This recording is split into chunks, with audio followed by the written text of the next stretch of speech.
Hola a todos, bienvenidos de nuevo a MedFriends. Mi nombre es Antonio Muñoz y el día de hoy vamos a hablar acerca de los fármacos ácido valproico, fenobarbital y etosuximida. Comenzamos. Vamos a iniciar con valproato, también llamado ácido valproico, y el mecanismo de acción es bastante interesante porque realmente son tres los descritos para este fármaco. El principal de ellos es el que tenemos hasta arriba, y es que este fármaco, una vez que llega al sistema nervioso central, inhibe a la enzima GABA transaminasa.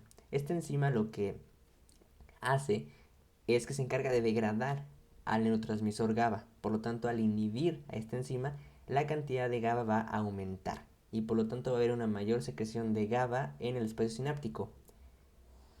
También algunos textos mencionan que además de inhibir a esta enzima, también estimula a la enzima GABA descarboxilasa, solamente que la GABA descarboxilasa se encarga de la producción de GABA. Por lo tanto, al estimularla, pues también aumenta la síntesis del neurotransmisor.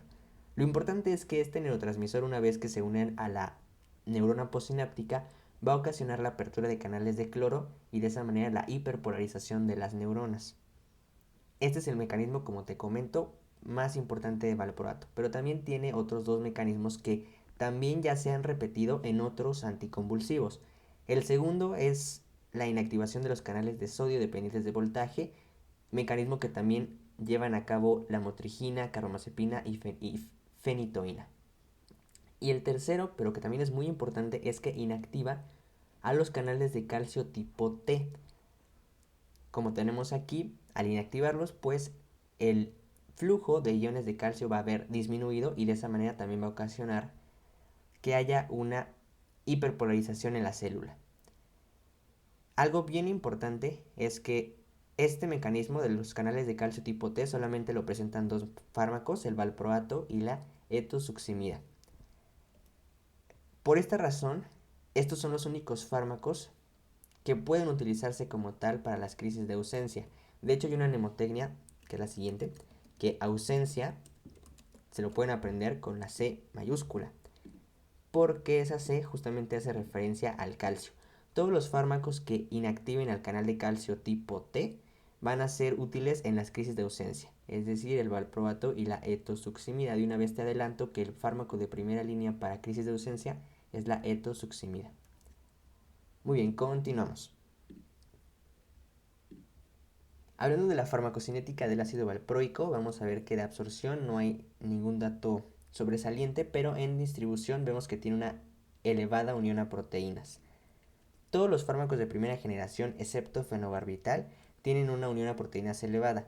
Por lo tanto, es muy importante tener cuidado con la administración conjunta de warfarina y de otros fármacos que tengan una importante unión a proteínas. En cuanto al metabolismo, esto es bien importante. Este fármaco inhibe al CYP450, mientras que fenobarbital, fenitoína y carbamazepina estimulan o inducen al CYP450. Pero lo contrario, este inhibe al CYP450. Eso es importante recordarlo. Otra cosa muy importante que aquí está señalado con la flecha es que la categoría del embarazo es X. Este es el único anticonvulsivo que es categoría X. Y esto es seguramente una pregunta posible de examen. También acuérdate que dijimos que en el embarazo los únicos que están como tal contraindicados por ser los más teratogénicos es el ácido valproico y la carbamazepina. Vamos a los efectos adversos característicos más no a los más comunes. En primer lugar vamos a tener que es teratógeno. Ya dijimos que por esa razón no se puede administrar en el primer trimestre. Está muy asociado con defectos del tubo neural, paladar hendido, pero también con malformaciones cardíacas. En especial recuerda lo de malformaciones cardíacas y lo del tubo neural. Después vamos a ver que también tiene afecciones en estudios de laboratorio como un aumento en la cantidad de amonio, una hiperamonemia. Eso también está asociado, o bueno, también puede estar presente en la fenitoína, pero es más representativo del ácido valproico. En cuanto a las reacciones de hipersensibilidad, ya habíamos dicho que todos los de primera generación pueden generar Stevens-Johnson, NET y síndrome de Dress, que son ejemplos de hipersensibilidad tipo 4. Otras cosas características es la alopecia. Los pacientes que están consumiendo ácido valproico pueden llegar a perder pelo. Y la pancreatitis, que también es algo muy específico del valproato, ningún otro anticonvulsivo está asociado con pancreatitis. Hepatotóxico, acuérdate que los más hepatotóxicos de los anticonvulsivos van a ser valproato y carbamazepina. Y la fenitoína, pero solo a dosis tóxicas. Y como dijimos, todos los anticonvulsivos de primera tienen cierto grado de neurotoxicidad. Somnolencia, ataxia, tremor o temblor. Algo característico es la ganancia de peso en los pacientes con el ácido valproico. Y lo que ya comentamos, hepatotóxico sí, cardiotoxicidad también, farmacodermia sí y teratogénico también. Como el valproato tiene tantos mecanismos de acción, por eso es el anticonvulsivo que tiene el mayor número de efectos adversos. Pero también si recordamos nuestra tablita de resumen de las indicaciones de los anticonvulsivos, podemos observar cómo el ácido valproico también, como tiene tantos mecanismos de acción, pues también es útil para todos los tipos de crisis. Aquí nada más me gustaría hacer énfasis que las crisis de ausencia, como te comenté, con C de calcio, mejor dicho, los anticonvulsivos que son útiles para las crisis de ausencia son los que inhiben los canales de calcio tipo T, incluido ahí el valproato y la etosuximida, que son los más utilizados en las crisis de ausencia. Y bueno, también tenemos que pueden ser útiles otros anticonvulsivos de segunda generación como levetiracetam y la motrigina en estos pacientes con crisis de ausencia, pero ya no son de primera línea. Primera línea serían estos dos. Y de estos dos, el que se da primero es la etosuximida porque tiene menor número de efectos adversos que el valproato. Acuérdate muy bien de esta tablita porque de aquí pueden salir muchas preguntas para los exámenes. Pero bueno, ahora sí regresando a donde nos quedamos. La siguiente, esto ya lo comentamos también. Las contraindicaciones, aquí también una disculpa, aquí es valproato. Bueno, ¿cuáles son las contraindicaciones? Ya dijimos que en el embarazo, primer trimestre, para nada. Y algo bien importante, no dar con carbamazepina, ya que como los dos son los más teratogénicos, pues el riesgo de generar una malformación se incrementa. Y acuérdate, es el único anticonvulsivo clase X del embarazo. Bien, pasaremos ahora a hablar de fenobarbital. El fenobarbital como tal es un fármaco sedante hipnótico. Los fármacos sedante hipnóticos abarcan dos grupos. Por un lado, los barbitúricos, donde se incluye ahí al fenobarbital, y las benzodiazepinas. Sin embargo, a pesar de que el fenobarbital tiene propiedades sedante hipnóticas, también se utiliza para las crisis convulsivas. Por eso la estamos viendo aquí. ¿Cuál es su mecanismo de acción? Es similar al de las benzodiazepinas. Es un agonista alostérico del receptor GABA. Aquí tenemos una imagen del receptor GABA. Vemos que tienen ciertas subunidades proteicas que lo forman como tal. Y aquí lo que importa es esto, que el fenobarbital no se va a unir al sitio activo como tal de GABA. Aquí vemos que GABA se une aquí, a esta subunidad beta. Pero el fenobarbital va a unirse sí al receptor, pero en un sitio diferente al sitio activo, por eso es alostérico. Él se va a unir aquí, en la subunidad alfa o A. Por eso aquí tenemos que su mecanismo de acción es agonista alostérico GABA A. Y al unirse va a aumentar la afinidad del neurotransmisor GABA por su receptor. Por eso en algunos textos mencionan que el fenobarbital lo que hace es potenciar el efecto de GABA, porque al unirse aquí el fenobarbital pues genera mayor afinidad, hay mayor unión de GABA y hay mayor efecto como tal. ¿Y cuál es el efecto? El mismo de GABA, que va a activar canales de cloro y esa entrada de iones de cloro van a causar una hiperpolarización de las neuronas postsinápticas. Vamos a platicar de su farmacocinética. En cuanto a la absorción, tiene una buena biodisponibilidad del 93%, como vemos aquí. En general, todos los anticonvulsivos de primera generación tienen buena biodisponibilidad, pero en cuanto a unión a proteínas es baja. De todos los de primera generación es el que tiene menor unión a proteínas. En cuanto al metabolismo, lo importante es que es inductor del CYP450 junto con la carbamazepina y la fenitoína. Y bueno, tiene una vida media bastante elevada, categoría del embarazo D. Esto sí es muy importante. El fenobarbital no es de primera opción. Realmente si vamos a la tablita que teníamos aquí arriba de las indicaciones de los anticonvulsivos, vamos a ver que el fenobarbital pues es útil para las crisis focales y también para las crisis generalizadas tónico-clónicas y puede ser para las mioclónicas. Para lo que sí no ayuda es para las de ausencia. Pero a pesar de que sea útil para estas crisis, realmente no va a ser de primera opción por los efectos adversos que tiene, que vamos a mencionar más adelante. Entonces, en los pacientes que tienen epilepsia, principalmente se inicia con estos fármacos, con los otros de primera línea. Y solamente si no responden, pues ya se podría considerar fenobarbital.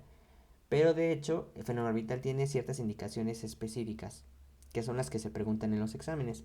La primera es que es útil para las convulsiones febriles, que son muy típicas en los neonatos. Entonces, si en un examen viene la palabra neonato, de seguro se refieren a fenobarbital. Y otra cosa es que se utiliza en el estatus epiléptico, pero como ya vimos en las generalidades, pues realmente en el estatus epiléptico de primera línea lo que se da son benzodiazepinas, lorazepam. Aquí está, estatus epiléptico, primera línea, lorazepam. Segunda línea, otros anticonvulsivos de primera línea o de segunda incluso, y ya solamente en casos refractarios se da fenobarbital.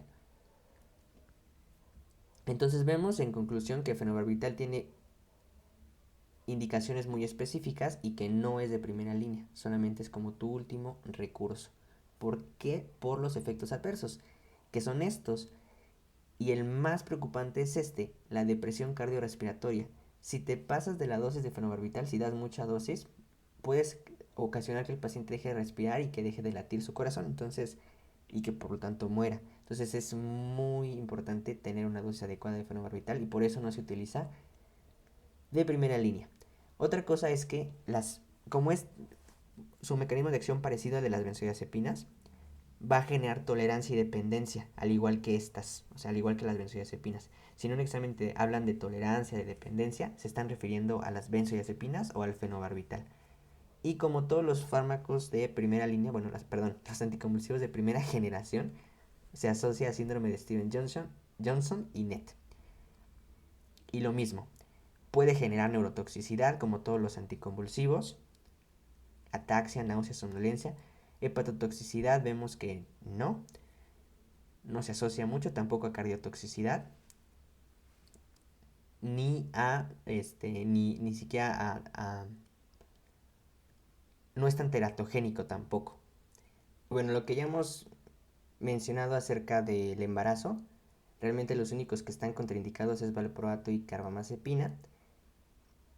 De ahí en fuera, pues se pueden utilizar, siempre mencionándole el riesgo que existe a la paciente. Y en especial el fenobarbital sí se utiliza en el embarazo, pero cuando la paciente embarazada tenga crisis que no puedan ser controladas con otros fármacos o que tenga un estatus epiléptico que también sea refractario, pues ahí sí se utiliza ya fenobarbital. Como ya habíamos mencionado, es inductor del CYP450, por lo tanto no se administra con otros inductores porque, como mencionamos, uno de los dos pues va a disminuir su efecto. Así que no tiene chiste administrarlos juntos, no se va a potenciar el efecto, más bien debido a la inducción del CYP450, uno de los dos va a disminuir su efecto. Durante la lactancia, como dijimos, ningún anticonvulsivo está contraindicado porque el beneficio supera los riesgos, pero algo sí característico es que las pacientes que están consumiendo fenobarbital y que están dando lactancia, como el fenobarbital llega a la leche y por lo tanto al neonato, el neonato genera dependencia y entonces cuando deja de lactar sienten o provoca un síndrome de abstinencia al fenobarbital en el neonato. Y lo que ya hemos dicho también, en relación a los anticonceptivos orales que disminuyen su efecto, principalmente cuando se asocian a anticonvulsivos que sean inductores del CYP450. Bien, pasaremos ahora a hablar de la etosuximida, que es el último anticonvulsivo de primera generación. Prácticamente lo más importante de la etosuximida se resume en esta diapositiva.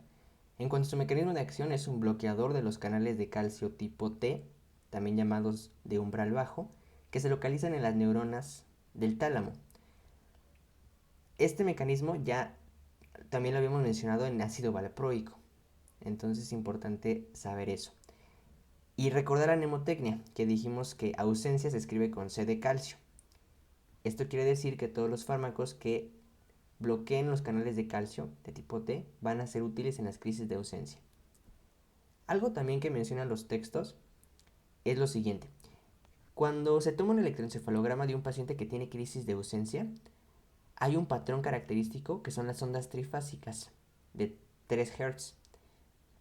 Ese patrón de las ondas trifásicas de 3 Hz, si se observa en un electroencefalograma, eso es sinónimo de que el paciente tiene una crisis de ausencia. Es muy específico. Entonces, cuando se administra a estos pacientes etosuximida, pues como se corrige la crisis de ausencia, pues se corrigen estas ondas trifásicas. Por eso también en algunos textos mencionan que el mecanismo de acción de la etosuximida pues es que desaparece este patrón de ondas trifásicas paroxísticas. Entonces también lo pueden encontrar así. Pero lo más importante es que recuerden esto de arriba, que inhibe los canales de calcio tipo T. ¿Qué otra cosa es importante? Que tiene una categoría C en el embarazo, que se administra por vía oral, tiene una buena biodisponibilidad, se elimina por vía renal principalmente y tiene una vida media muy larga. En cuanto a las reacciones adversas, vamos a tener lo siguiente. Vamos a ver que este es un fármaco de primera generación, por lo tanto se sigue asociando a síndrome de Stevens-Johnson y también a NET, es decir, a reacciones de hipersensibilidad tipo 4. Y como también es un fármaco de primera generación, pues también se asocia con neurotoxicidad, que aquí se caracteriza por cefalea, fatiga, ansiedad, miopía. Y también tiene afecciones en la médula ósea, genera mielosupresión o provoca anemia o también la disminución de todas las líneas celulares, tanto de los granulocitos como de los agranulocitos.